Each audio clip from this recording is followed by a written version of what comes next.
မင်္ဂလာပါခင်ဗျာဂျေရုဆလင်မြို့တော်ကြီးကနေမင်္ဂလာပေါင်းနဲ့ပြေဝပါစေလို့အားလုံးကိုနှုတ်ခွန်းဆက်သလိုက်ပါကဲဒီနေ့မနေ့ကျွန်တော်နဲ့အတူဂျေရုဆလင်မြို့ဟောင်းထဲကိုအလဲတွားကြရအောင်ဂျေရုဆလင်မြို့ဟောင်းထဲကိုဝင်ဖို့ရအတွက်အပေါက်ဂိတ်ရှိခုရှိပါတယ်ဂျေရုဆလင်မြို့ဟောင်းကိုအပိုင်း၄ပိုင်းနဲ့ပိုင်းခြားထားပါတယ် Christian Quarter Muslim Quarter Jewish Quarter Armenian Quarter ဆိုပြီးတော့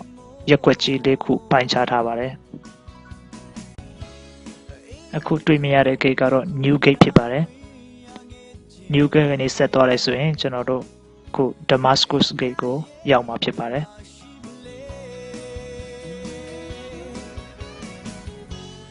အခုမြင်တွေ့တဲ့ gate ကတော့ Damascus Gate ပဲဖြစ်ပါတယ်ဒီ gate ကနေဝင်သွားပြီဆိုရင်ကျွန်တော်တို့မေတော်သခင်မှာမွေးဖွားတဲ့နေရာစိန်ဂျော်ကင်နဲ့စိန်အာနာတို့ရဲ့နေအိမ်ကိုရောက်မှာဖြစ်ပါတယ်အခုမြင်တွေ့တဲ့ဘုရားကျောင်းကြီးကတော့စိန်အန်ဘုရားကျောင်းဖြစ်ပါတယ်ဒီမှာမေတော်သခင်မှာမွေးခဲ့တဲ့နေရာဖြစ်ပါတယ်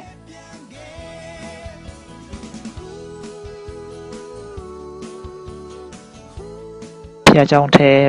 ကိုဝင်ပြီးတော့ဘုရားကျောင်းဆောင်အောက်ကိုသွားတယ်ဆိုရင်မေတော်သခင်မရဲ့မွေးတဲ့နေရာအရင်တော့ကယဟန္တာဂျောကင်နဲ့အာနာတို့ရဲ့နေအိမ်လေးကို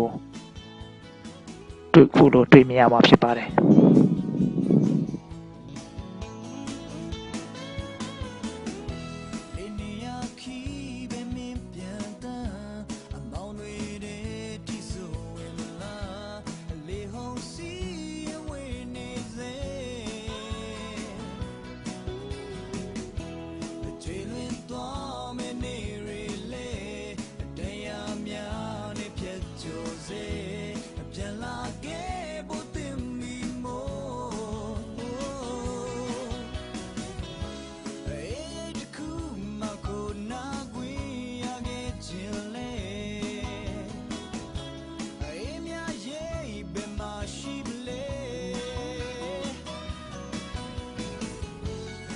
ဒီနေရာလေးကတော့သခင်ယေရှုခရစ်တော်က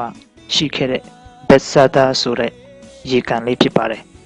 ဒီရေကန်မှာ38နှစ်ပတ်လုံးအနာဆွဲကပ်နေတဲ့လူနာတယောက်ကိုသခင်ယေရှုကနေ